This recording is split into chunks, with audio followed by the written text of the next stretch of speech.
For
you all just joining us tonight for the first time, we're on pretty much every Sunday now at 7:30 p.m. Eastern Standard Time, sometimes Wednesday 7:30, sometimes both, sometimes at 1, but just keep tuned to our Never Again Live Facebook page or our israelnow.ca website. And please do like us, share us, join in our conversation.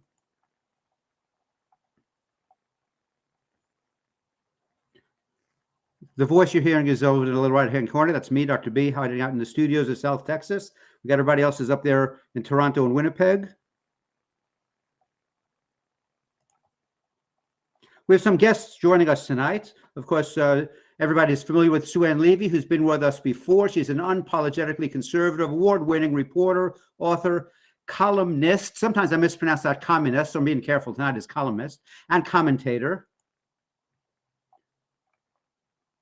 Also joining this evening, we're proud and glad to announce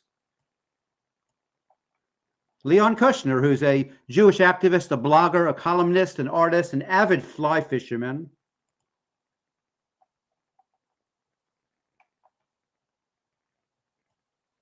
And proudly, he's a staunch supporter of Israel, as we all agree on tonight's show and every show that any Jewish person should be a staunch supporter of Israel. And those who say, well, I don't dislike Jews, I just dislike Israel, well, ask them why then, if they like Jews, they don't think Jews deserve our own homeland. So we know Zionism, anti-Semitism, it's all the same thing.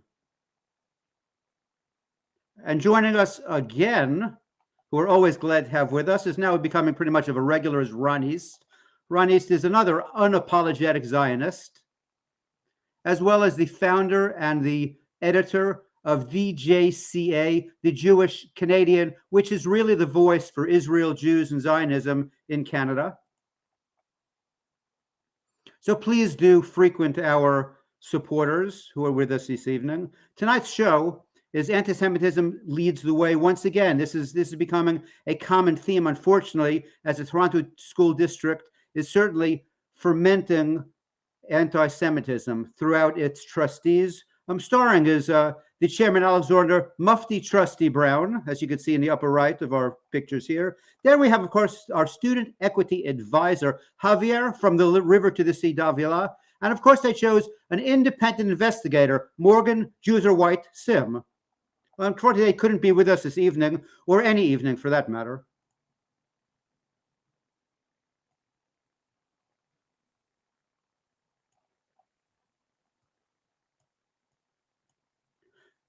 And do support our guests this evening. Sue Levy's book, Underdog, Confessions of a Right-Wing Gay Jewish Muckraker. And of course, the blog of Leon is Leon's The World is Upside Down, timely common sense comments regarding the state of our world. And of course, the JCA with Ron. So do visit their sites, their websites, read their books, read their articles, and just support them like they support us. So without any further ado, we're going to now introduce Meir, who's going to give us a little bit about the Parsha of the week. And the Parsha of the week is Vayigash. We've been talking about Joseph for a while. Just for all of our Zionists out there, particularly Christian Zionists. We're talking about Joseph. That's not the Joseph with Mary. It's the other Joseph. So without any further ado, here's Meir. Good evening, everyone. I'm going to ask everyone who's joining us if you could please share this, our show, on different pages and groups that you're part of on social media, be it Facebook, Instagram, Twitter, whatever platform you use. We'd really appreciate it. We'll get the word out, have a stronger impact, influence society in a stronger manner. I'm just going to be brief about the Parsha that was read in synagogues throughout the world. Parsha V'yigash. And there's something I want to highlight is that there's an incredible reconciliation that takes place between Joseph and his brothers. Everybody remembers in the previous Parsha that they sold him into slavery. They didn't like him. They were jealous of him. They had issues with him. He seemed to be the favorite son of Yaakov. They resented that. And Joseph rose to incredible prominence, the second most powerful person in Egypt at the time. And he has a reconciliation with his brothers where he blurts it out. He can't hold it in anymore. I am Joseph. I'm your brother. And he goes on and he says that this was part of God's plan, that it wasn't you necessarily, the brothers, that that the reason I'm in Egypt. It was really God's hand in everything. It worked like this. He used you as an instrument to do this, but everything worked out for the better, for greatness. And so they're stunned. The brothers are stunned. And they're listening. And remember, he's the second most powerful person in Egypt at the time. So they're coming. They're leaving a famine in Israel and coming to get food in Egypt. And Joseph, yes or no. So there's this reconciliation. They thought he's dead, or they don't know what to make. And all of a sudden, he's the second most powerful person in Egypt. And he explains, don't think about it. Don't think any more about this. This is just the way it is. This is the way God planned it to be. And that they're going to go back to retrieve their father, bring the news to him, and bring him also to Egypt to escape the famine and to be taken care of well in Egypt. He says something very interesting to his brothers as he's giving them provisions to go back to Israel to get the father. He said to them, "Do not be troubled along the way." And the rabbis comment on this that it's going to be, you're not taking a car you're not taking a train or anything like that from Egypt. It's going to take you time to go with camels and donkeys. It's going to take you time before you make it back to Israel. So you're going to have quite a bit of time amongst yourselves to discuss. And maybe this brother will say to the other brother, "It's because of you that all this happened. You're to blame, and you're to blame," and so on and so forth. So he says, "Do not be troubled along the way. Don't have any machlekes, any arguments amongst yourselves. Just get along. Just understand that this is the hand of God that's going on, and forget it. Leave the past alone. This is a new chapter." We have issues today, insurmountable issues, anti-Semitism, and we have problems in the Jewish community of a lack of unity, a lack of getting along, a lack of seeing the overall picture, what's important. A lot of egos in our community as well. We have to get over it. What occurred at the TDSB last week, and we showed it, we had it broadcast live through our show. It went for 3 hours. Our show was never had it before, about 3.5 hours, maybe a little longer, in fact. And there's a Jewish woman, a trustee, a teacher, that's on the dock. And the TDSB wanted to punish her for speaking out against anti-Semitism and support for terrorism, the Popular Front for the Liberation of Palestine, a listed terrorist organization in Canada. That material was sent out by a teacher using the TDSB email list, sending out the information, and she took issue to it and exposed it on her Twitter account. Maybe 2 paragraphs or 3 paragraphs. That's it. And therefore, what resulted from that was a 50-page or over 50-page report against her, blasting her, Islamophobia, racism. How dare you condemn the PFLP? How dare you condemn anti-Semitism? Second-class status. Now, we're lucky that the vote total was 10-7, and there were 4 abstentions. 4 people who were not present to cast the vote. It could have gone either way. Who knows what those 4 trustees would have voted for. The chairman of the TDSB wore a keffiyeh. At least it looked like that. Now, he claims it wasn't he doesn't even know what a keffiyeh is. But that doesn't jibe well with the facts. Because the facts are that at Mark Gauthier Collegiate in Toronto High School, students from there, Islamic students from that public school, staged a walkout and a protest, some kind of a free Palestine protest. And one of the issues they claimed that a student was discriminated against in their school for wearing a keffiyeh. This was reported in the Toronto Star and in other media sources. And the TDSB made a comment. They answered, and they said they never received any kind of complaint about a student wearing a keffiyeh and the TDSB or the school taking measures against that student. So this Alexander Brown is the chairman of the TDSB, and he's claiming he never even heard the term keffiyeh before. Sure. That's what we're up with.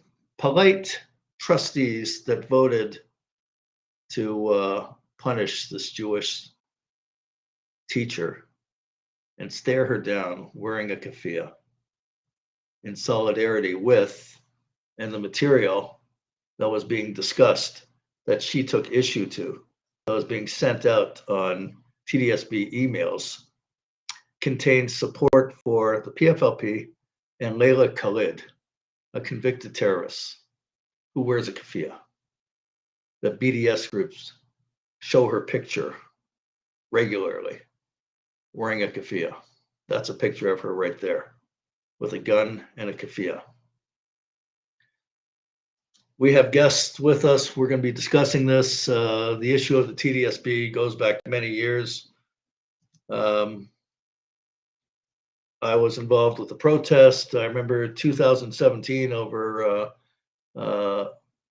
Islamic Heritage Month, where there was a guidebook, and we were exposing parts of the guidebook that had the same thing: support for terrorism and anti-Semitism, and we got some changes made.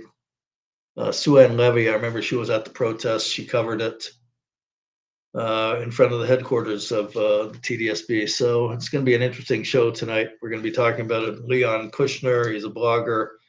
And not only that, but he was sending out a series of emails to trustees from the TDSB, congratulating those who voted to support the Jewish teacher and condemning those who were attacking the Jewish teacher. And, we're going to be discussing that as well. I was included in the emails that went out. So, let me just bring everybody on and we'll discuss all this. Ron East is on. He's familiar with a lot of issues going on in the community where there doesn't seem to be proper unity going on. How is everyone? Awesome. Leon, how you doing? Good evening. Good evening. Great. Good. Sue, how you doing? Sue, you got a lot of color on you now. Don't tell me you're in Florida having a. I'm telling you, I'm in Florida. I won't deny it. And what's the temperature like there? Oh, it's been warm the last couple days. Really quite warm. I Great. ran a 10K race yesterday, and it was already 75 at 8 o'clock in the morning. Wow. Yeah. Nice. Nice. Beautiful. Gorgeous. What's the temperature back in Toronto? Well, it's like I think we were lucky. I think we hit 9. Oh, we got that warm, eh? I, wa- I Yeah, was I, wa- unusual. I was kind of in I don't know if you know where Terracotta is, but Caledon. You know where Caledon is? Yes. You should know. It's kind of a little bit northwest of here with a group of I'm going to call them all Zionists and good Jews. So I'm happy to just give a shout out to the Scramble Legs hiking group, and it was muddy. You should see my pants. I got mud up to my knees. Great time and icy. So not like Florida, no. Yeah, but you know what? We have Ron East on, and he's in. It's one of the warmest places in Canada, Winnipeg. Winter. Yes, well, it was a balmy +3 today here, so there you go. Wow. -4 right now, but it already got down to -30 earlier this week, so we're already into the cold of winter. Nice. But it's So good. you know what? So Leon, so you had these. Let's start with that. You had your Sure. email going out to various trustees from the TDSB. Bring us up to speed with who were you sending it to? What kind of response did you get?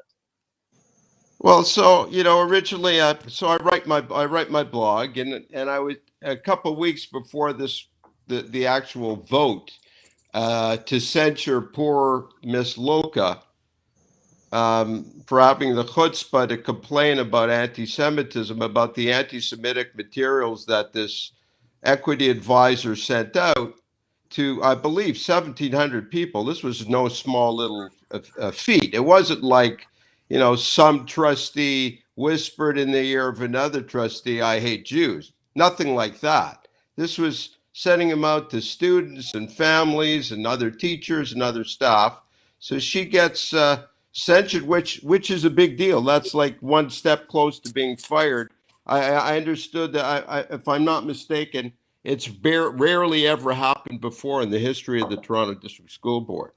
So I wrote in a blog, I'm all for sending emails out. I think, you know how many times, Mayor, how many times have we all been to a lecture at a synagogue or some event about anti-Semitism? What is the most popular question you get from the audience? What can we do about it? My answer is always simple. Send an email. I blogged a lot about it. The cost benefit is fantastic. So I wrote on my blog, I put every email address of all the, how many did you say there were? 22 trustees? Something Yeah. like that. I put all their 22. email, put all their email addresses up there, and I encouraged everyone to write to encourage them not to vote to censure her. It's insane. I kind of like the name of my blog, Leon's The World is Upside Down. That was upside down. Mhm. So of course I didn't get, and I wrote an email to them directly, all of them, and the chair, and I'm sure I copied our Minister of Education, our Premier, City Councilor, the director of the school board. I forget her name. I've sent emails to her. I haven't heard back from anyone. And this, Mayor, as we all know, this is not the first case. This is an ongoing, forever situation of all kinds of anti-Semitic crap going on at our schools, in Parliament, all over the place. So Right, but then you got a I- response from. then as you mentioned, so I didn't get a response from the initial email. But after the vote, as you already told, I decided to send a thank you to those who voted against. And I called the ones out who didn't, who voted to censure anti-Semites. And I got a response from one of the trustees, Shelley Laskin, who's I think she's been there for quite a number of years. I believe she's Jewish, and I'm sure she's a nice lady. I've never met her before or heard her speak before, and I'm pretty sure she voted against the censure. But she decided to, and this is an email where she copies everyone on the board, all the trustees, that how dare I? And basically, she said, I object to me calling her colleagues anti-Semites because A, I don't know them, um, and I'm kind of I'm not. Everyone is entitled to their opinion. That was what she said. Now I totally agree with that. They're entitled to their opinion. I'm entitled to mine. Okay. And I foment hatred. That's a common Marxist trick. When you say something that you don't like, then you call me out as the bad guy. But I responded in kind back to her and everyone else, and yeah, and I BCC everyone on all my emails. Always BCC, because the point of the BCCing it two points. One is I want to inform my friends and colleagues what's going on, and secondly, I want to inspire them to write their own emails. And she messaged So, me directly, and she right, said, that "Did you was see my response to Leon?" Now, I was kind of like in a hurry, actually. I didn't see it right away. right. So I just thought, it's probably all right, whatever she sent. I like how she stood up at the TDSB meeting. Maybe Right. I'll invite her to come on the show. So I invited her, and I don't have the time. I'm sorry, I can't make it. And then later I saw, Then you her- saw her yeah, response to me. So my reply to her was, as a son of Holocaust survivors, I learned one big lesson. That's when you see anti-Semitism, you call it out. You don't sit on it. You call it out immediately, yeah. which I did. And I did tell her this, which this is the main point. I noticed that she had the courage to censure me, which is kind of ironic because that's what this whole thing's about, censoring Miss Loka, the hero here. But she had the courage to call me out in front of her colleagues because she didn't want to offend her non-anti-Semitic anti-Semites.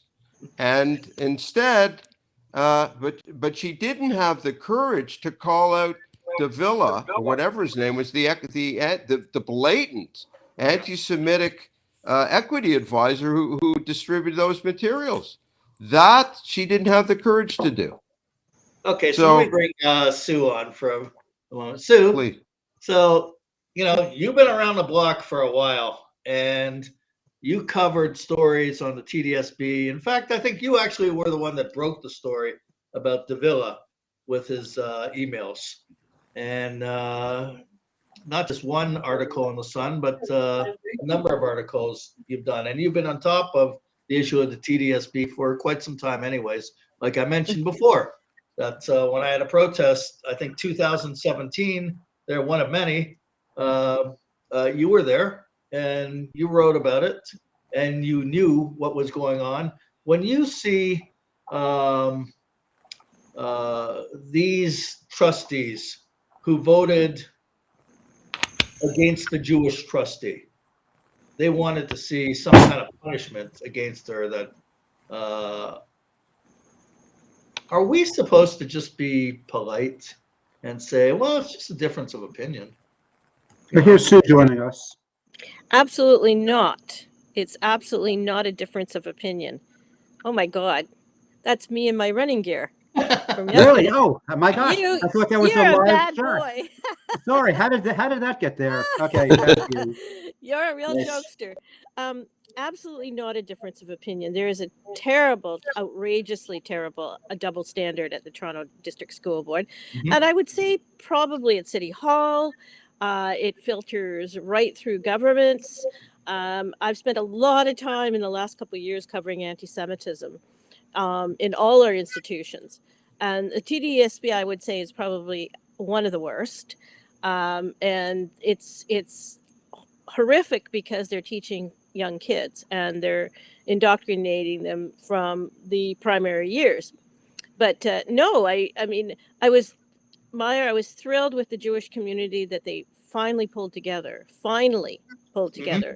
to fight this and to say this is outrageous, because I've been covering anti-Semitism since the Queers Against Israeli Apartheid were Right. in the Gay Pride Parade back in 2008.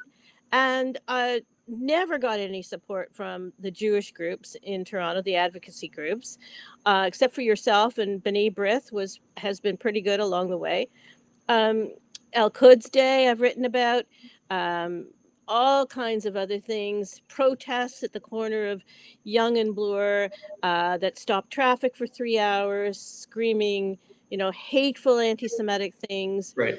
trying to throw me out of a public intersection. Police stood up for me, thankfully. But, our politicians and our trustees have bent over backwards to appease all kinds of special interest minority groups, but Jews are dispensable. And it was sooner or later was going to come to a head. And I'm thrilled in some ways that it did last week. Unfortunately, Ms. Luco had to be the brunt of this terrible, terrible singling out of her simply for speaking up. It's interesting because I had, broken the Davila story and really kept on it. I'm pretty tenacious. I won't let things go. Mhm. And I never heard from her over the course of the follow-up stories, and I couldn't figure out why. And now I know they tried to muzzle her. And because of this review, they essentially silenced her over the course of the last 6 months. Right. Melissa Lantzman in the House of Commons last week, the day after TDSB hearing, she stood up and she said it should have been 17-0. Right. And when she says that, it should have been 17-0, and she's 100% right. And we have some Jewish trustees standing up for those who voted for anti-Semitism, that,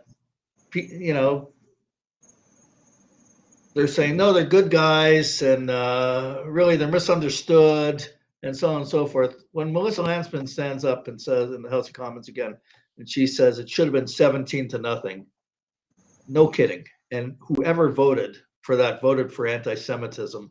It's a chilling moment for the Jewish community that you see respectable people that speak well and wearing suits and ties and in charge of kids in school, that they're going to try to legitimize anti-Semitism, and they're going to try to legitimize or make small of the Popular Front for the Liberation of Palestine, that butcher Jews, that don't recognize a sliver of land for the Jewish people there.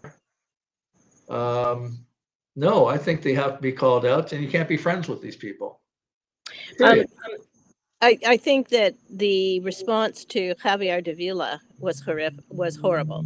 The school board did not handle it well, and they put him on a review. It was window dressing, because really they just kept him at home. He made money. He made a salary. He continued to tweet really awful things about Israel, anti-Israel, pro-Palestinian. The unions all supported him. They started a petition where they singled out my former employer, the Toronto Sun, and myself, brought up all sorts of crazy things, conspiracy theories, all kinds of really anti-Semitic tropes in this petition. And the school board allowed it. So he still has a job there, does he not? Yeah, and he still has a job. And Leon, you mentioned Shelley Laskin. Well, Shelley has been a school board trustee since the dawn of time. She is actually my trustee in Midtown Toronto. And cynical me says that she only stood up against this because A, there's an election coming up, and B, because she's in a pretty Jewish riding. And she figured that if she didn't stand up for this nonsense, there would be a lot of pushback on her.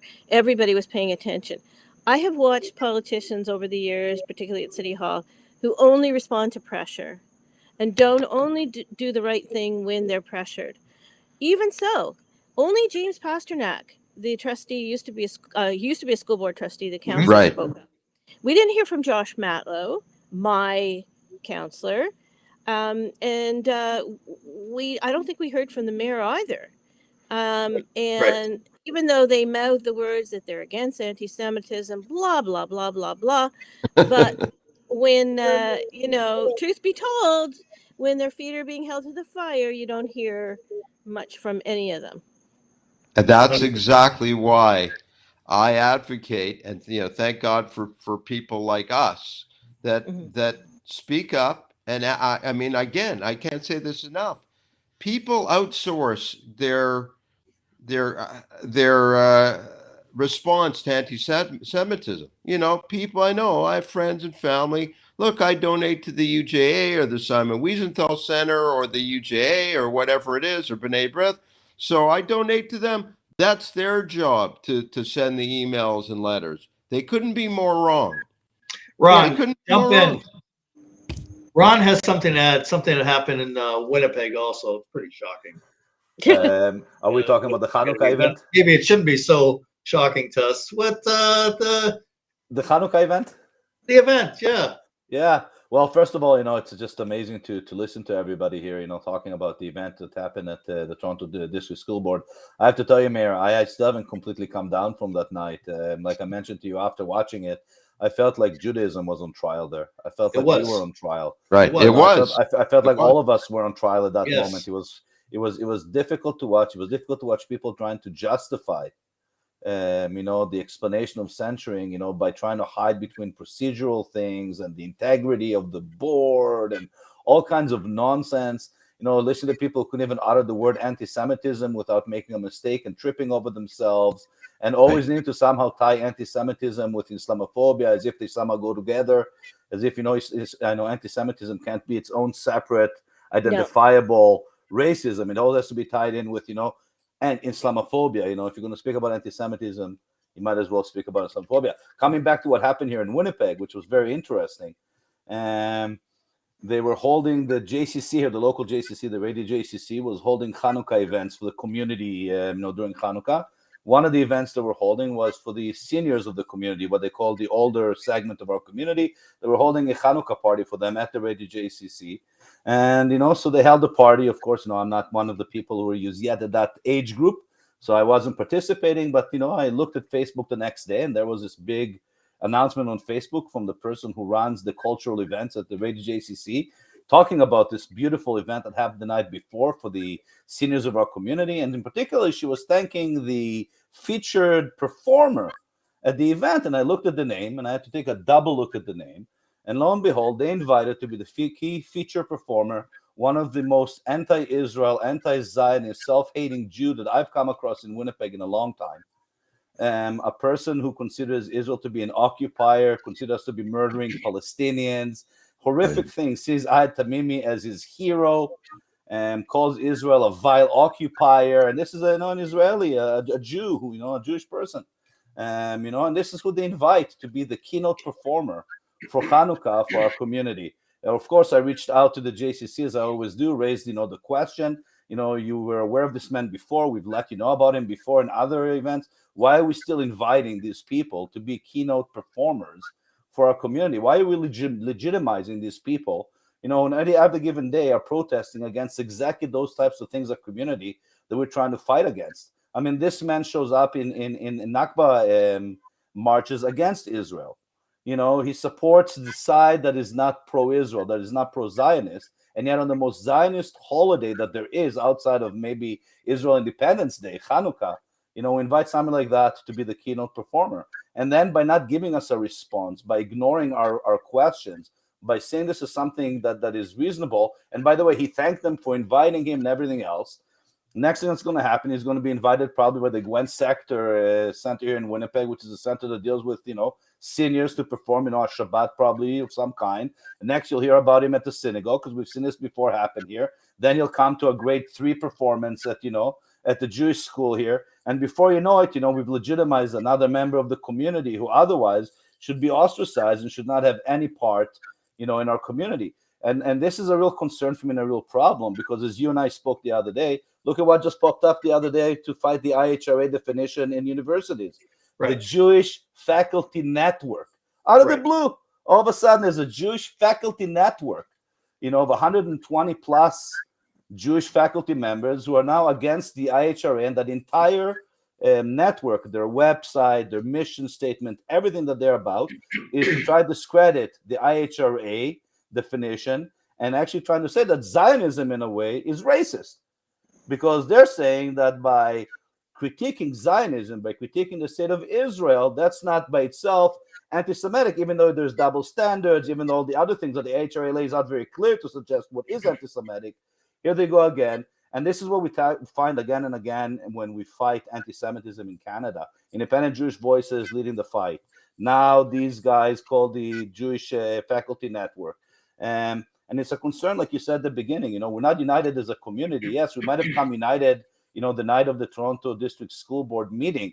But even after that meeting, we splintered and split up, as we're talking just now. Look at the responses from a Jewish trustee who stood up in one moment and spoke against the censure. And as soon as it was over, she's telling us, we shouldn't be critiquing the board chair for wearing a keffiyeh.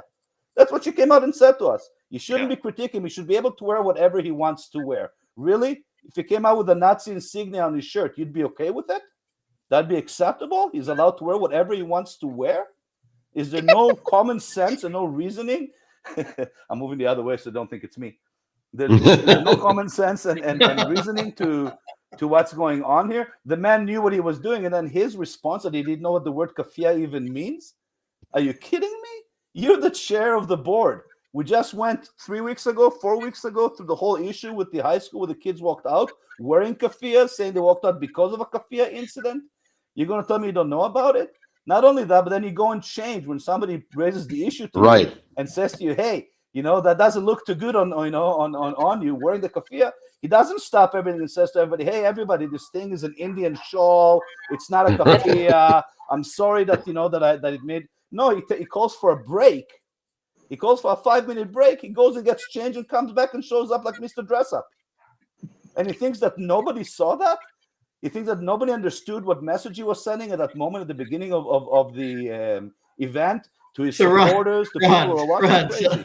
So hang on one second, Ron, because Sue wrote about this. Sue wrote about this. Yeah, he told me it was I was actually surprised because he did respond. He told me it was a wool shawl that he wears at many board meetings. Okay? Yeah. So I don't know about you, but if you have a shawl, you put it over your shoulders if you're cold. Okay, I'm presuming he wears it because he would be cold. Yeah. Why he'd be cold in his own apartment or house, I don't know. But he wore it like one would wear a keffiyeh. He didn't wear it like a shawl.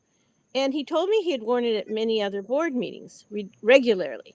So I went back and looked at some other board meetings in the last couple of months. I didn't see him wear it a single time except 2 weeks ago. So, and what I did is either he's tone deaf, or he's tone deaf, not bright, or really doesn't particularly like Jews, or was trying to make a statement, I guess. Well, listen, he wore that certainly looks like, when we had the show going Wednesday night during their hearing, TDSB hearing, and we saw it, all of us who were on the show, and we had David Schoen, also an attorney from the United States. We all had to take a double take, look at it. We couldn't believe what we were looking at. Mm. He voted for anti-Semitism. That was his vote. That's what I was going to say. And then he voted to censure, so everything together, perception means a lot. We're a visual animal. So visually and perception, it means a lot. Not only that, but I was going to say, after he told me, because I saw an email too where he wrote to me about the Indian shawl, I went on Google and I spent probably a good 45 minutes to an hour trying to Google and find out exact Indian shawl so I could say, I'm sorry. You know what? I couldn't find it. But you know what I could find that looks very similar to that? A million keffiyehs. I know. I went on Amazon and did the same thing. And I found all kinds of keffiyeh-like scarves that looked like exactly what he was wearing. And they were made in India, by the way. So those keffiyehs that I found were a lot of them made in India. So maybe he did buy a keffiyeh from India. Maybe he's right about it being Indian. He probably bought it online from Amazon. Yeah, but it's a keffiyeh. It's a keffiyeh.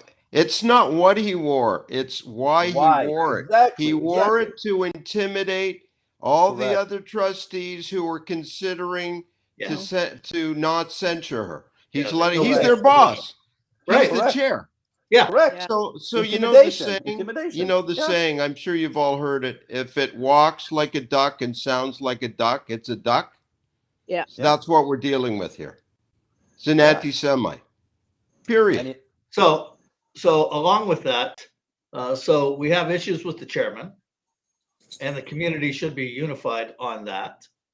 Also, we have issues with what was the term? The integrity commissioner, who Right. appointed an obviously biased lawyer to be the investigator to write the report. What should happen to this Jewish trustee?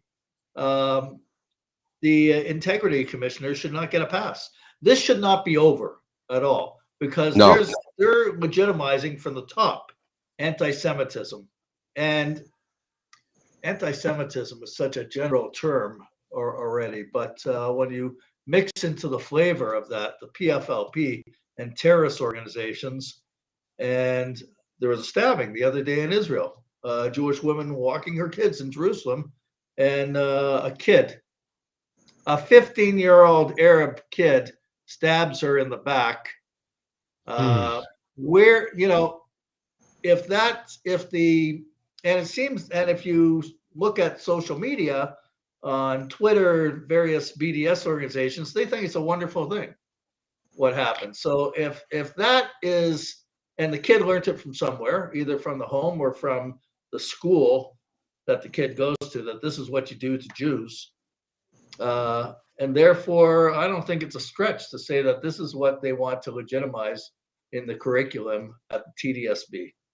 And therefore, we have to speak out against it. We have to speak out against the integrity commissioner and others there that are trying to bring it in. I don't believe it's over, Mayor. I know firsthand that there's people who've now made FIPA requests to get all the documentation, all the correspondence that took place surrounding this event, and between everybody involved, from the trustees through the integrity commissioner to the private investigator, everybody in between. Once we get all those papers and all those correspondence, we're able to go through them. I think that we'll find out a lot more things. A lot of more things will come clear to us on how these decisions were made. I'm just flabbergasted how a 3-paragraph tweet ends up with a 50-page report. And it just blows my mind. I read her tweet several times over and over again. And even if you asked me to write a 50-page report on it, I don't believe I could unless I made stuff up. Because there was nothing in it. One of our viewers, we have an active chat going on also, says that Vice Principal Brandon Z has tweeted his disappointment over the result of the vote. Now, on a show, we exposed some of the teachers and principals or vice principals in the TDSB that are siding with the BDS idea. And so this vice principal tweeted his disappointment over the result of the vote. Okay, that's something. So we can't ignore this. This is a vice principal.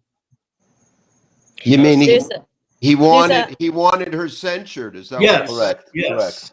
Oh wow. There's another. I'm going to draw his name to your attention. There's another, and because he harassed me when I did the original stories on Davila, Javier Davila. He was one of many, actually. There's a whole teachers network, and they were trying to harass Jewish teachers who were trying to stand up for what's right. And they feel very much intimidated. But there's he calls himself the humanity professor. He teaches ethics, and he's a guidance counselor, and he's a high school teacher. His name is Derek Chica. And he is an example of a unionist at the Toronto District School Board who's really toxic. And there's, they're all the union, some of the unions who sided with Davila. I mean, I should say they're the usual suspects, but CUPE, CUPW, they were all behind this petition.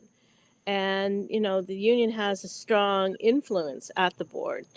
Sid Ryan, the old, anti-Semite, weighed in. Oh my God, they all came out of the woodwork from under their rocks. But I just wanted to say one thing about Suzanne Craig, the Integrity Commissioner. I've known her a long, long time. I knew her when she was at Toronto City Hall. I knew her when she was at York Region, and then I actually did a story a couple of years ago about another trustee who targeted me, more from the gay standpoint, not Jewish, surprisingly. She was always a fair-minded person. I don't know what happened in this case. I think there was some board interference. I think there was, even though she's supposed to be independent, I think the education director, Colleen Russell Rollins is her name. Don't forget that name, because I think she's a very dangerous Yes. director. Believes in critical race theory. I think that's a very dangerous philosophy. Targets Jews, targets white males, all of you on this screen.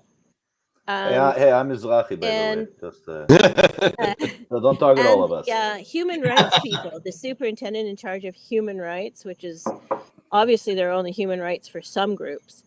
I think there were a lot of people involved in this report.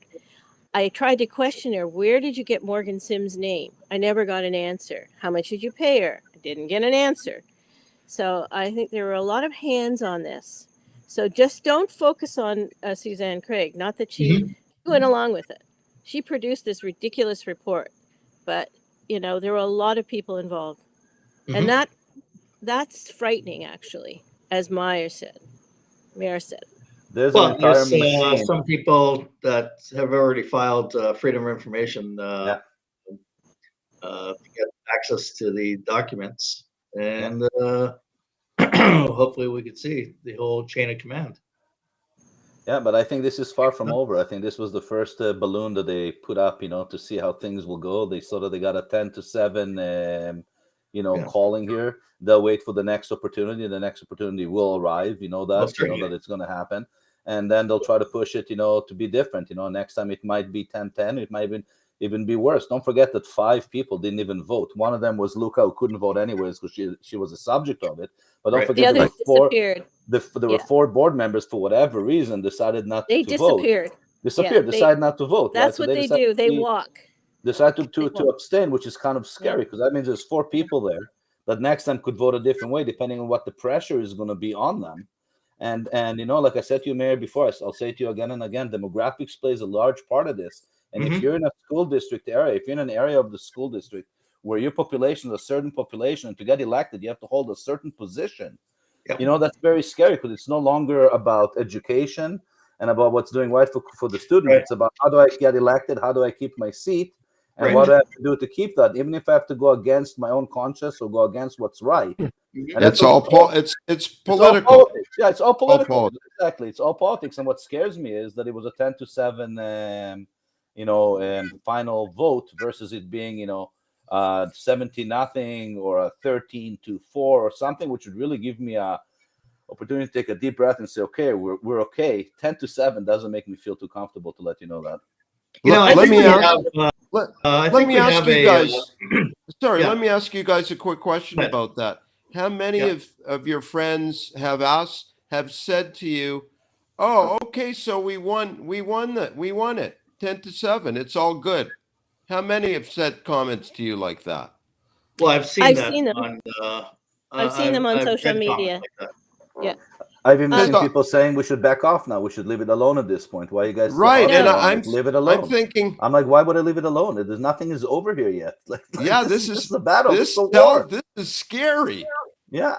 Well, it really, what I would say it started with Javier Davila back in the spring, but it also continued in September with Desmond Cole's vile talks.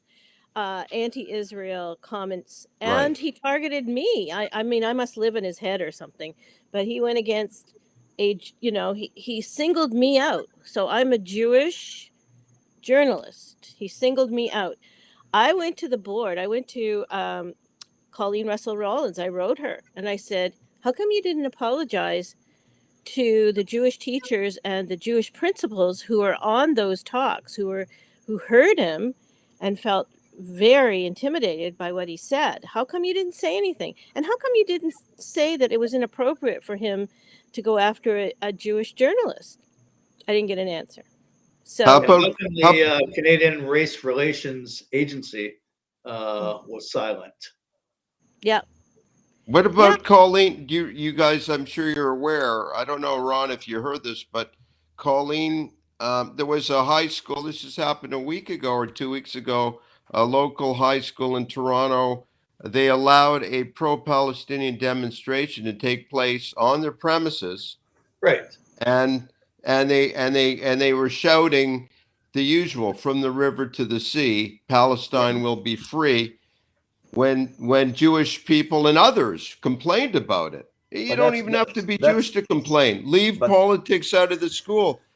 She defended it. She defended No, it. she exactly. said everybody's perception is different. So I Right. In want to. other words, I would yeah. invite everybody. I would invite everybody to go on Google and Google Palestinian Embassy Tunisia. And go Right. take a Yes, look I and go saw it. take I a look saw at it. the picture Right. The of, map. of the opening of the embassy, the Palestinian embassy in Right. Tunisia, and take a look at the map that they have up on the huge wall right in the front. And when you see that map, then come back to me and tell me that from the river to the sea has different meanings to different people. When the president of the PA, of the Palestinian Authority, stands right under a map that they consider to be Palestine, which is pretty much a map of Israel. So she can tell me whatever she wants. She can say whatever. When the leader of the Palestinian people himself says this is the map of Palestine, that's what we believe in. There's no more question about what from the river to the sea means to the Palestinian people. There should be no more question about it because their highest authority has made it very clear it Right. means all of Israel. I think right now we should just pause for a moment, and show the video of Trustee Luca, her very short, to the point speech that she gave She was excellent. in that Excellent. TDSB meeting.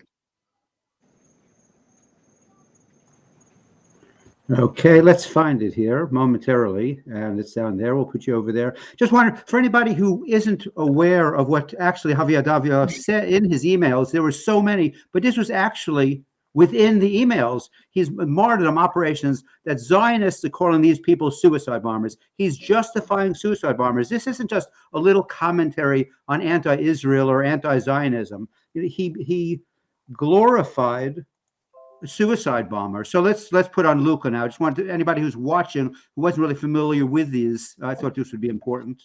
So let's go and hear what she had to say. My ancestors, my community, and my own daughter to name and condemn anti-Semitism wherever I witness it. I will never stop calling out anti-Semitism. And that is what I did when I saw hateful anti-Semitism being promoted in our school board. As a Jewish educator and as a Jewish school board trustee, I am unfortunately well versed in anti-Semitic tropes. As a Jewish child, I learned to recognize anti-Semitism because, like many Jews in Toronto, I have been its target. So when certain materials sent out to TDSB educators tout the legitimacy of groups that Canada designates as terrorist organizations, or describe the murder of Jews at nightclubs, pizza shops, or at prayer as forms of resistance, I'm going to do what anyone in my position ought to and is expected to do. I'm going to name and shame those materials for the hateful, repulsive, and violent bigotry that they are. I'm not going to mince words or add caveats. No other community would be expected to do so. May of 2021 bore witness to the most traumatic wave of anti-Semitism seen in the Jewish diaspora since the Second World War. Jews around the world were targeted in a vicious and frightening tidal wave of hate. In Toronto, the UJA recorded an alarming almost 500% increase in anti-Semitic incidents in May of 2021 alone. It was in that context that a TDSB employee distributed materials, some of which contained anti-Semitism and or supported the use of violence and terrorism against Israeli Jews. One particular resource justified the use of suicide bombings as legitimate resistance. The materials linked directly to a website affiliated with the PFLP, and they contained elements which conferred legitimacy on Hamas, two groups that are currently on Canada's list of terrorist entities. Legitimization of terrorism should be a red line for us all. Faced with the horrifying prospect of these materials being distributed to TDSB educators with the intent that they be used in the classroom, I spoke up. All of us should call out hate when we see it in unambiguous terms. Each of us must send an unequivocal message when hate is directed against any group, that it is intolerable and does not reflect the values of this institution without exception. We are living at a time of rising hate and polarization, one which requires moral clarity from our leaders.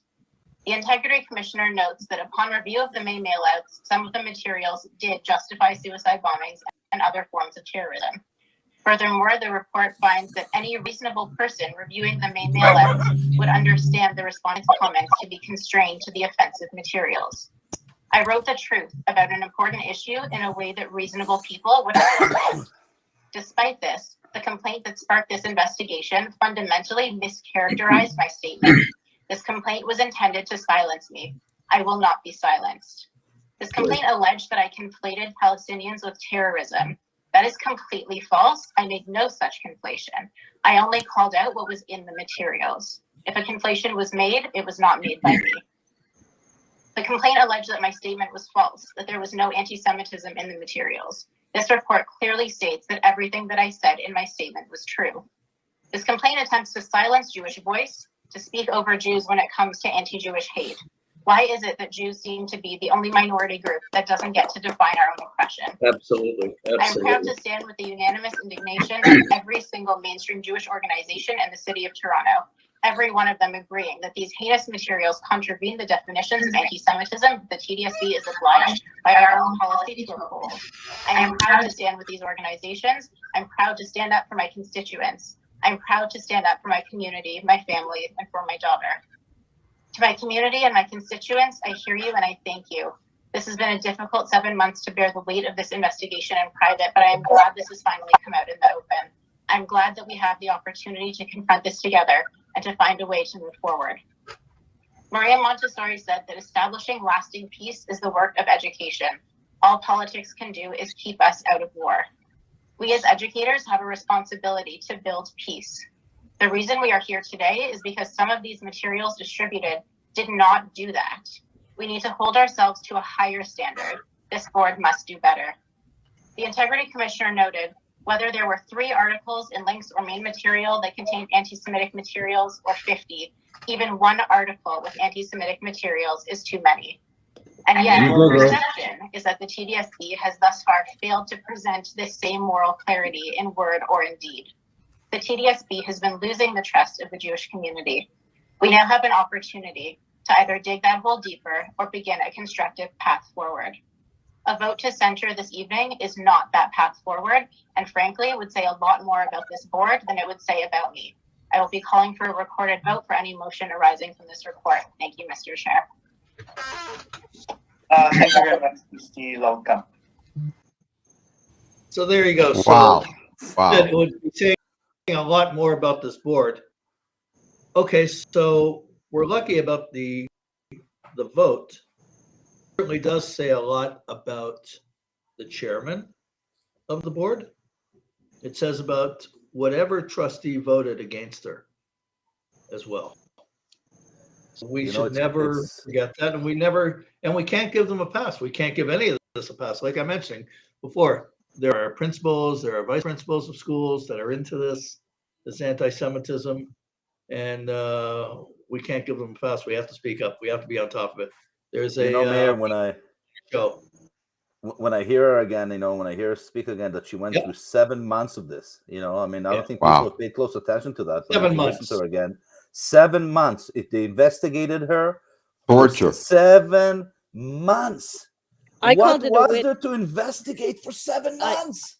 I called it a witch hunt. It was a witch hunt. Witch hunt. It was an attempt to silence her. She was absolutely right about that. But I have to tell you, all of you, that covering this stuff, and Ron, you could probably speak to it as well. The Jew haters, the anti-Semites, are persistent. Correct. They're evil. They use social media to try to silence you. Even after my second story appeared with the kafia, the gentleman in the kafia, some guy came on and he started harassing me. How do you know it's a kafia? What's wrong with it? Are you, do you buy them off Amazon? I only wished, listening to this, that the Jewish community over the last couple of years, the Jewish organizations, had been as strong-willed and had as much spine as Alexander Luka showed the other night. Right. Because that is a big, big part of the problem. Right. Oh, absolutely. Absolutely. I think we have the video also of Melissa Lantzman when she stood up in the House of Commons. I think it's important to show that because she spoke, she said the right thing, the right words. It was awesome. Speaker, we are guaranteed freedom of expression in our Constitution, except apparently according to the Toronto District School Board when it comes to calling out anti-Semitism. School Board trustee Alexandra Lalka was unfairly signaled out for her criticism of anti-Semitic resources distributed back in May. They promoted terrorism. Even a review concluded that the pamphlets were anti-Semitic and Lalka was right, but the TDSB's Integrity Commissioner went ahead and recommended censure of this trustee. The threat of censuring trustee Lalka not only shows that the TDSB doesn't consider the lived experiences of Jews who have faced dangerous consequences of vile hate to be valid, it shows that they don't care. Mr. Speaker, it's extremely concerning given we've spent the last year facing a reckoning on racism. Last night, TDSB trustees listened to reason and made the only justifiable decision. They voted no. It was 10-7. It should have been 17-0. This should have never been considered, and it's far from over in the largest taxpayer-funded school board in the country, and I will never let it go unnoticed in this House.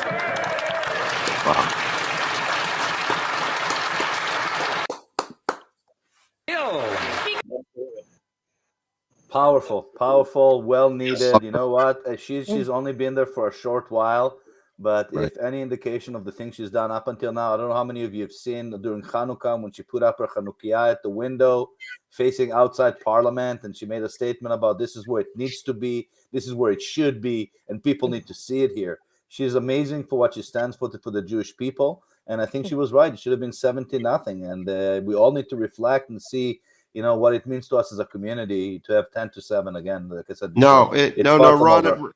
Ron, I respectfully disagree. It should have been 17-0. It should have been 25-0 to Ken Sure. de Villa. That's what this should never have even come to pass. I mean, come on. Yeah, no, I agree. It should never come this far. But I'm saying now that it was put out there and it was out on the Right. board, and Judaism was out there to be judged, you know, it should have been 17-0. And I don't think that people who are not Jewish, you know, have any say on what anti-Semitism is or isn't, or being able to censure a Jewish person for speaking up against anti-Semitism. How dare they try to censor a Jew speaking up against anti-Semitism? I want to see them censure a black person speaking against anti-black Right. racism. Right. I want to see them censure a First Nations person speaking against racism of First Nations. I want them to see them censure somebody speaking against LGBTQ rights, and my mother is a lesbian who's married to a woman. I want to see that happen. It will not happen. But when it comes to anti-Semitism, we're a free game, and then you got to somehow just position it with Islamophobia. You know, somehow that's got to be the equivalent. I don't know many Jews who are Islamophobic. I'm sorry. I don't know many Jews who are Islamophobic. I don't know any Jews for that matter who are Islamophobic in my personal life. Do you know how many times I've been called out as a racist and Islamophobic simply for speaking out? And this is their MO. That's the only MO they have. The only MO they have is try and besmirch you, belittle you, call you out, try to get you ostracized from your community. That's all they know. They know nothing else. It's not about facts. It's not about truth. It's about feelings and opinions. And like I said all along, when you're dealing with feelings and opinions, you can't. There's no combating feelings and opinions. Hard to debate. Hard to debate. Let me say something about the word Islamophobia. You guys were talking about. You mentioned earlier about Islamophobia. Every time we talk about anti-Semitism, Islamophobia gets thrown in. Islamophobia, the word is an oxymoron. Phobia means the irrational fear of something. There's nothing irrational about fearing Islam. I'm not talking about all Muslims here, but I am talking about Islam. That religion decries that all its followers murder or hurt or in some way commit atrocities to non-Muslims and Jews in particular. And we have the long history of Islam, hundreds of decades long, where we have the atrocities committed by millions of Muslims to prove it. This is a fact. So basically you'd need psychiatric help if you didn't fear Islam. I mean, the whole term Islamophobia is a made-up word by them to counter the word anti-Semitism. That's it. It's an oxymoron. I'm sick of hearing about it. If the TDSB wants to do anything productive, there's a couple of things they could do. One, they should adopt the Irish definition of anti-Semitism. Two, they should be promoting the Abraham Accords so we can get along with one another. Because when they want to start promoting the so-called free Palestine from the river to the sea, they're promoting war. And Israel's not going away. And the Jewish people are not going away. And one Auschwitz was enough. When we say never again, we mean never again. We're ready to fight. And we're a small people. But we're certainly not going to, no way at all. When Iran says they want to annihilate Israel and they want to build nuclear bombs, the defense minister of Israel, who was just concluded a trip to Washington, he made it very clear: Israel's prepared and Israel's ready, and Israel's ready to take care of business. And those days of ignoring the threat are over. We can't ignore the threat, and we take it very seriously. But again, that's what the TDSB has to do, and the chair has to apologize and has to accept the Irish definition of anti-Semitism and embrace the Abraham Accords. That's the step forward. That's the direction it should go. Mayor, if I can make a point here, as you're saying that, Certainly. what I'm finding is Israel is getting stronger, our diaspora is getting weaker. Yes. And the problem is that because Israel is strong and they can't do anything to Israel, they're looking for those weak links, in our communities. Yes. And that's why, the diaspora is gaining the brunt of it. And we're becoming weaker as a diaspora community. We're not united. We're not coming together, the community. The threat is real to us. The threat is not just threat of words, it's threat of violence. I've been threatened with violence. You know that very well, Mayor. Yep. I've been threatened with death threats. I've been threatened. My wife has been threatened. My daughter's life has been threatened. I have to have security cameras around my house. I have to be careful where I go and what I do. But I do it willingly because I understand the importance of standing up for our community here abroad. And I understand, the threat that we are all facing. And what I'm trying to do is just simply be that canary in the coal mine for our community and say to those who are not listening yet, who have not woken up yet, that it's time to wake up. I'm not worried about Israel. I'm worried about our communities here. We're so fragmented. We're so weak. Our leadership is non-existent. It's nowhere to be found. You only find it when a crisis. Like you pointed out, the so-called new Jewish faculty network. Yeah, like the Jewish, or just like the meme I shared with you the other day, Mayor, that was shared by the Canadian Justice for Peace in the Middle East, where they showed their weight on social media compared to B'nai B'rith and to Sija, and they broke down their annual budget, and then they broke down how many followers and how much engagement they have on social media. And you know what? Canadian Justice for Peace in the Middle East, if you actually do your own research, look at their numbers and then go cross-reference it yourself, you will see that they're absolutely right. At a $215,000 a year budget, they are more powerful, they have more engagement, they have more followers, they have more people who are participating with them on social media where this war is happening right now than B'nai B'rith or Sija. And Sija has an $11 million budget, and B'nai B'rith has a $3 million budget. So you got to ask yourself, how does an organization with $215,000 budget have more people that they are influencing on social media and on other platforms, which is where we're doing the fight, than some of our main organizations? And you got to ask, where's the money being spent? And that's where I come into this the whole time. I'm questioning my own community. I'm pushing my own community. I want answers from my own community of what are you doing for my safety? What are you doing for the safety of our community? To me, it's not important about another building you're going to open up or another building you're going to name after somebody, or here's another JCC, or hey, how about we get some kind of something? No, that's not important to our community. What are you doing for our safety? How much money are you spending fighting these people? Yep. What are you doing to make sure that people who defame us online are getting taken Ron, to court? Ron, I think Miss Lulka's speech, that what was it, a 5-minute speech?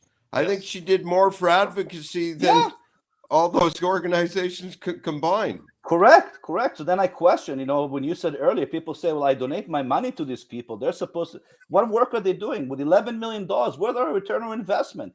Anti-Semitism is only rising. Problems are only escalating. Things are only getting worse, even within our own federal government. Jewish members of our federal government had to establish their own network to deal with anti-Semitism within the federal government for the first time ever.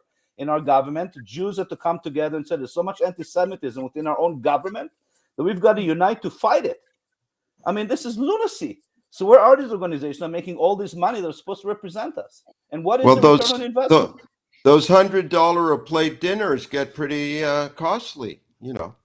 Yeah, but in the meantime, people getting censured, people like Sue and Levy get thrown under the bus, people like Meir get ostracized, not get invited to any kind of formal event where you can speak up the truth about Judaism, about Israel, about the threat to our community. They'll invite an independent Jewish Voices member to I come to know. a synagogue and participate in a panel discussion about the meaning of anti-Semitism, but they won't invite Meir to come to the show. And my question to you is why? What is wrong with our community? We're upside down, just like your blog name is. We're in an upside down world with our own community. And until we clean up house internally, this thing externally is going to continue. They're loving what's going on within our community. They love it. You're absolutely right, because the frustration I have, and I'm sure you have too, Ron, is whenever I write about something, for instance, Davila's manuals is a perfect example where you have all this anti-Israel dogma in the manuals, but then he tries to, make it less heinous, I would say, by having independent Jewish voices provide Correct. a comment or provide their take on anti-Semitism.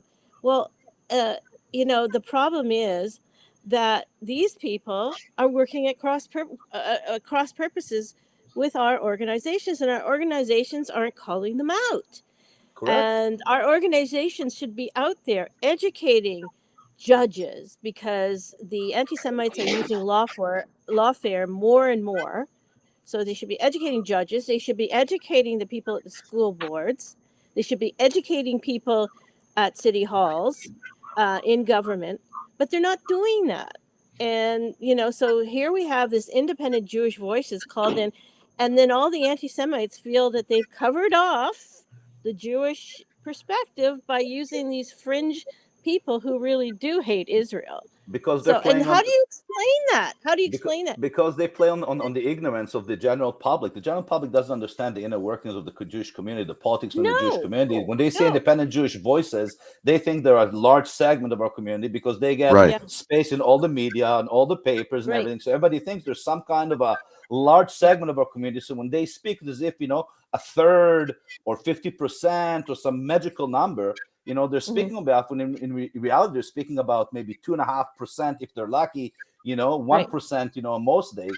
But yet our own community, by not doing our own work, by not calling them out when we should, by allowing them to be that secondary voice for our community, are legitimizing them and saying, yes, they are an actual force within our community. They actually do have a certain amount of weight within our community. And then the public from outside sees it and says, okay, these people must have certain sway within the Jewish community. And then they bring up, they create all these secondary organizations, like this organization, Jewish Faculty Network, is a subsidiary of independent Jewish Voices. It's just another offshoot of independent Jewish Voices. But then they create that, they put out a bunch of information, they do a Zoom meeting, a few emails, and before you know it, now you have a whole legitimacy. Now it seems like that the Jewish faculty as a whole is against the IHRA definition, and for the average Canadian, they know no difference.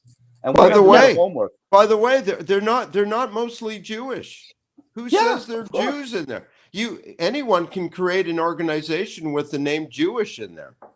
No, they had a Zoom class that Meir sent me that I could not watch without having to go and hurl a few times, where they had Jewish faculty members who were proud to sit there and speak, I just can't even go through it, things about Israel and about anti-Semitism and about Zionism. And they're proud to say that they're Jews, and they're proud to say that they're members of this faculty or that faculty. Mm-hmm. So, it's not that there aren't any Jews. I'm sure there's also non-Jews in there. Yes, that's my point. The point. Jews peppered in. It's like Jewish Voices for Peace, right? JVP. Right. Jewish is only in their name. When you look at all the comments, whenever they put up a post, and if you come in as a Zionist, and once a week I give myself an hour to drive these people nuts. I'll take one of their posts and I'll make a comment, and then I'll let them go wild for an hour, and then I'm good. It's like therapy.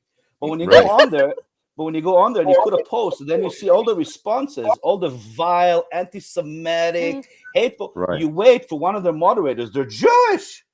one of the moderators would come up and say, hey, people, listen, now you're hurting me. I'm Jewish too. And what are you doing putting all this? No moderator, no nothing, Silence. no anything. It's all vile anti-Semitism. Then, there's no Jews there. Look at If Not Now right now, trying to defend that horrible care lady from San Francisco who spoke those vile of things at a recent care meeting, and we showed it on the show. And If Not Now, he's defending her, saying, you see the Zionists, she didn't say anything bad. What do you mean she said nothing bad? She said, don't trust any Jew. That's what she told you in that show. Don't trust a single Jew. And If Not Now says, you're misinterpreting what she said. We're coming down to the conclusion of the show tonight, but our doctor in the studio, he has a meme of the IRA definition of anti-Semitism. We have to show it. I think it's important because I think a lot of people don't realize. I'm going to show it, and I would like a show of hands in the dozens of people watching us right now. I wish I could see your hands. How many people are familiar with the actual definition? So here it is. This is the definition.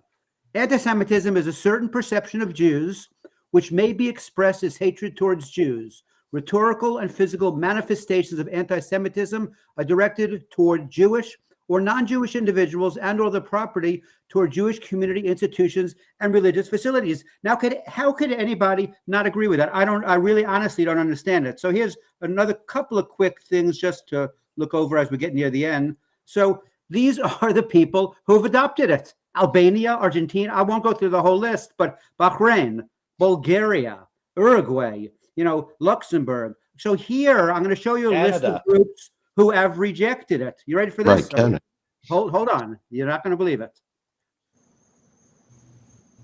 Americans for Peace Now, they reject it. Jewish Labor Committee, J Street, New Israel Fund, all the groups we mentioned earlier, all these they're kind of Jew-ish. I wouldn't call them Jewish. Right. They don't even care about the survival of our state. Again, I've been itching to show this whole show. Meir, thank you for letting me show it. Now back to you guys. Gary, sorry. Gary, can you show quickly the meme of that Tunisian embassy, just so people understand what we're talking about? I would love to. There it is. You can there it is.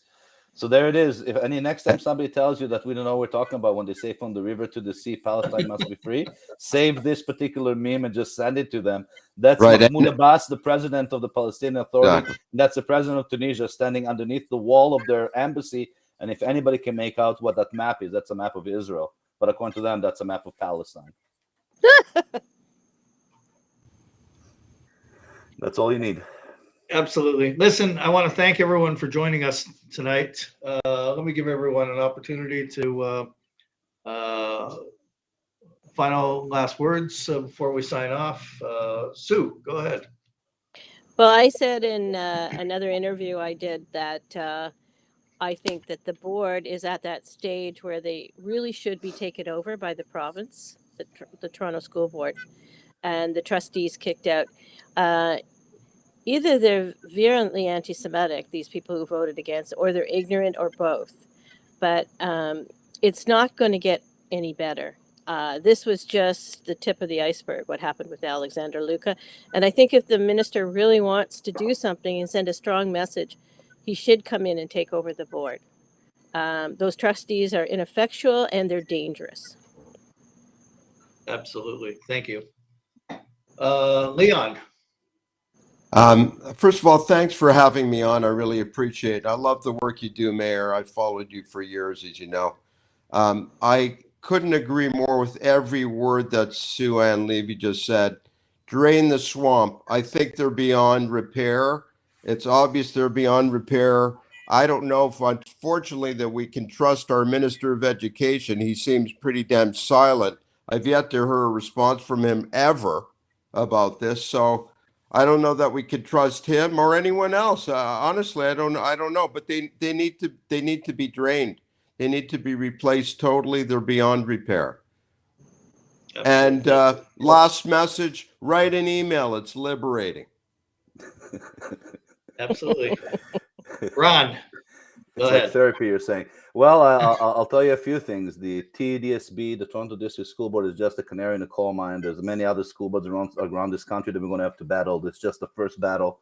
I know here in Winnipeg already some talk about some teachers who behind the scenes are doing very similar things here in Winnipeg. So we're trying to investigate that and see what we can find out.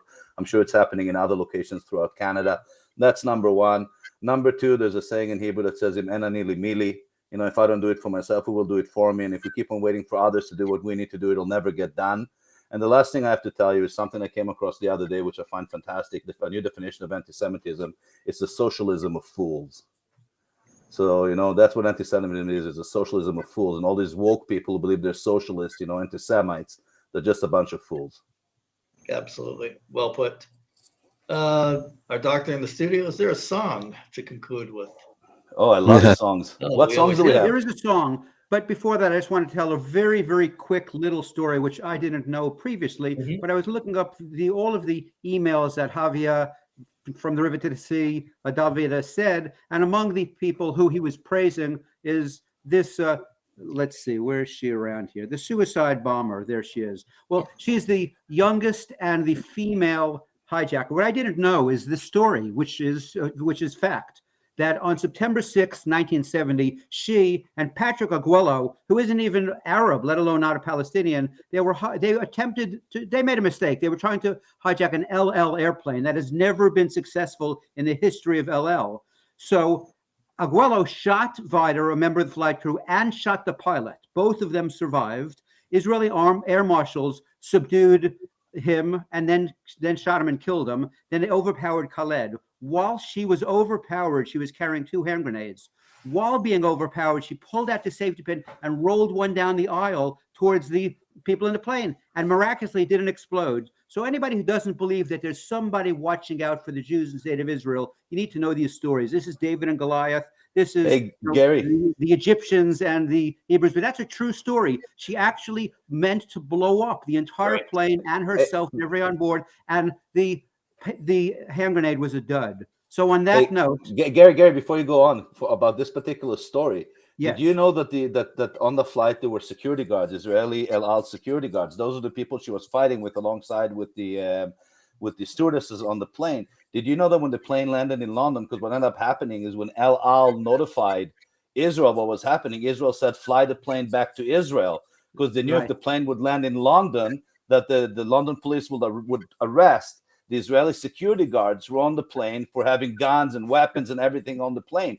Did you know that when the plane landed, it was landing and rolling on the tarmac, those 2 particular security guards in coordination as everything was happening, came out of the plane, rolled onto the tarmac, got into a vehicle, were rushed onto another plane, up on the plane, off to Israel, so they could never be arrested. Yes, I watched the show about it the other day on Israeli TV. It was fascinating. It is fascinating. It's totally fascinating. But there you go again. They were going to be arrested for shooting anti-Semite terrorists. You understand? So they were going to be the ones held capable at the end of the day. Well, as you guys know, we always try to do closing song. And although this one we played many times, I know it's most of our favorite, particularly in light of what's going on. So let's go and play this. Oh, love it. Oh, Tikva.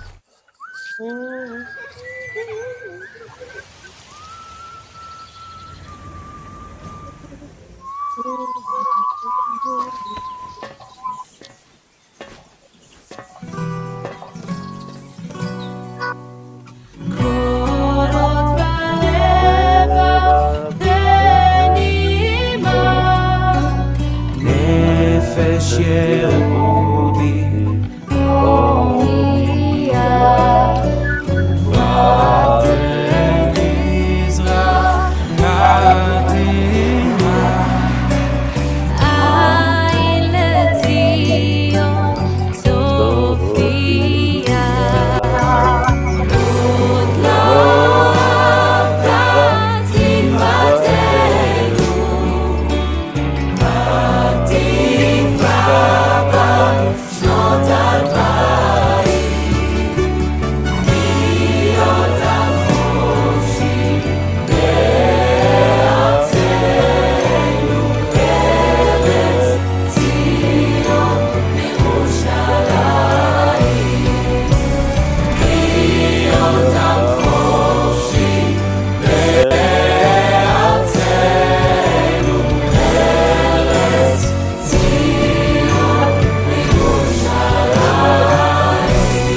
Shalom Aleinu